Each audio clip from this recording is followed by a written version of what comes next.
Hi everyone and welcome along. So over the weekend we had the most amazing weather and it was amazing to see how that just impacted the plants all popping up and springing up all over the place.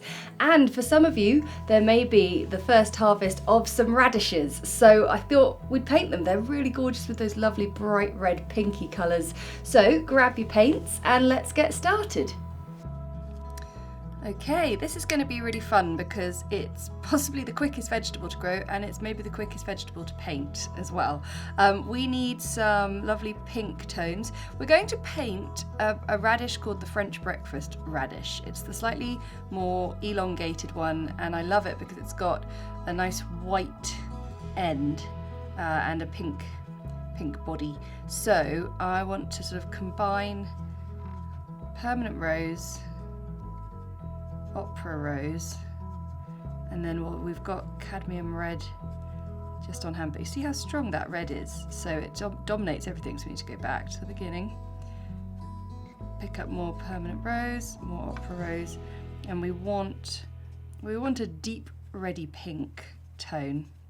That's pretty good actually, I like that, so we'll stick with that. And we also want some greens, so I've got green gold and sap green woken up, and we're going to paint this quite loose.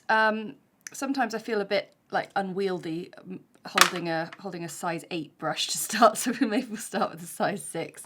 So I'll just make sure that's nice and clean. Make sure, yep, that's all good. Okay, and we're just going to go for it. So I've got a nice big bit of paper here, 9 by 6 inches, and I'm actually going to start by painting in, oh actually a bit of buff titanium is going to be useful as well. Yeah, okay. Okay, we're good. So I'm going to begin down here painting in a sort of elongated lozenge shape, which I'm going to just extend in a little wiggly root, and then I'm going to take my pinky red and I'm just going to drop it in sort of 2/3 of the way down. And then I think what might be quite good is if I take a size 0 brush and I just sort of drop in a little more red towards the top, and I can just sort of shape it how I want it. And we have our first radish, which is pretty cool.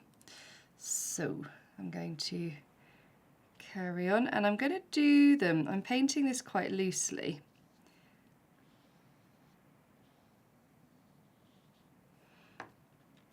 I want to sort of have them so that they're sort of showing up on their own, but I think we might have it that we blend one or two into another. But I'll just paint, I'll keep painting a few and then see how I feel. So start buff titanium each time. Let's go for another one just here. When Ant and I first had a go at growing vegetables in 2020, like a lot of people I think who started it for the first time that year, radishes were our first success. And so I'm very fond of the radish for giving us hope that we weren't complete failures at gardening.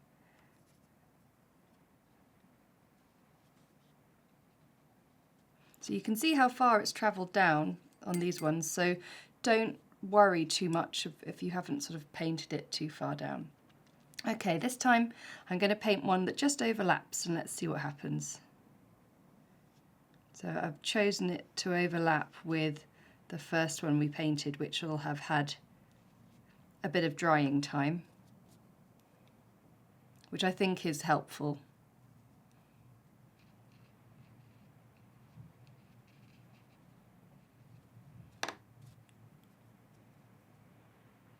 Can you hear the rain outside? I was talking in the intro about how wonderful the weather's been. I know that I've been really down on the British springtime because it's been pretty pretty wet and pretty rubbish. And I thought, oh no, I'm going to be all positive. But actually, it's let me down. It is absolutely bucketing it down outside. I'm going to pop in another one just here.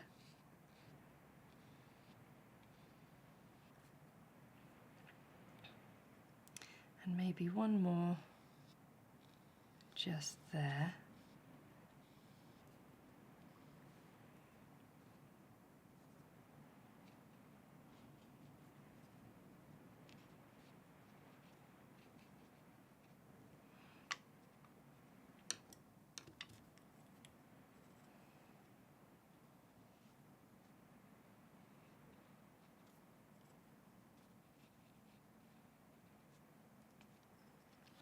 And I think that looks pretty good. So now what we're going to do, I'm going to change my water over because it's very red and I need it to be clean for our green leaves. I am going to paint in some lovely fresh green leaves in green gold, and then I'm going to add to them in sap green. So I'm just sort of slowly allowing these to settle in a tiny bit. But what I am going to do is I am going to paint them. I'm going to do it so that they bleed into one another. And I'm going to do it with a size 2 brush, and I'm going to start by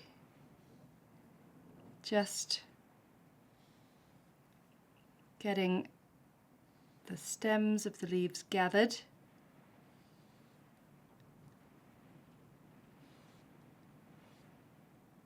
And you can't see that one, it's underneath. Then I'll go up in size, and I am going to create some lovely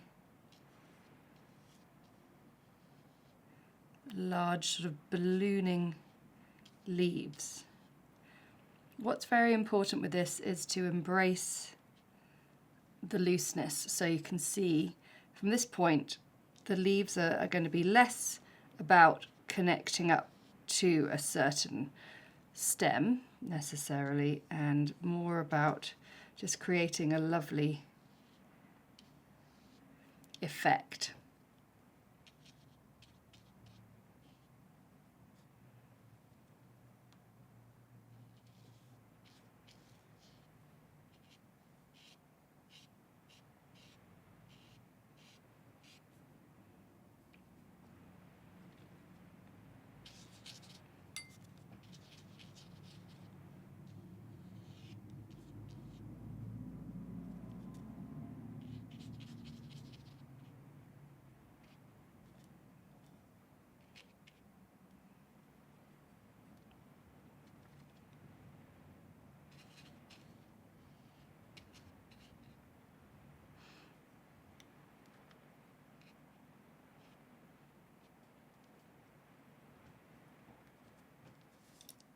Great, really pleased with that. So now we're just going to let that dry a little bit, and we will then add just a few little extra touches to make it really pop off the page. I've given these about a minute of drying time. They're not 100% dry, but that's sort of what I want. I'm going to just get a slightly more concentrated ready pink, because what I want to do now is just place in a few extra sweeps, like a little sort of swizzle. A swizzle, that's my technical term, of colour. And you can see that on some it's sort of blended in a little bit, some it's dried in.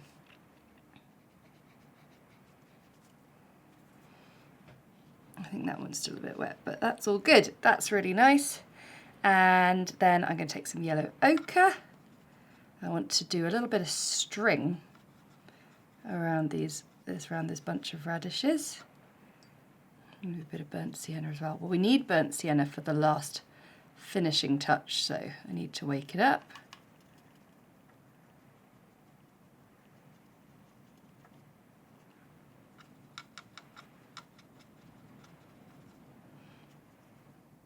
And I just want to do a nice little loop like that That's the beauty of loose watercolour.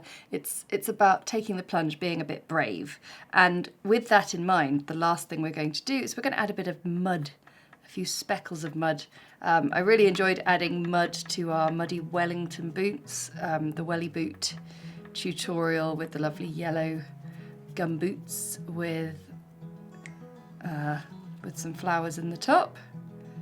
Just get some shadowy tones as well, darken down this brown. So I've got Payne's grey, a bit of moon glow as well. But we need it to be concentrate-ish, and then I'm just going to splatter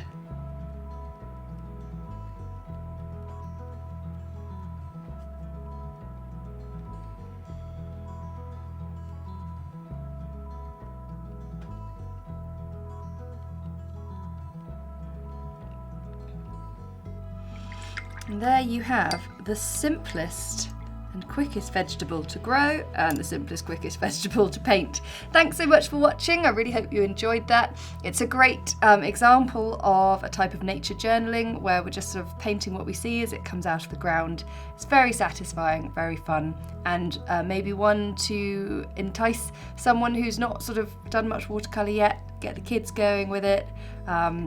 It's great fun. So enjoy. I'll see you next time. Bye.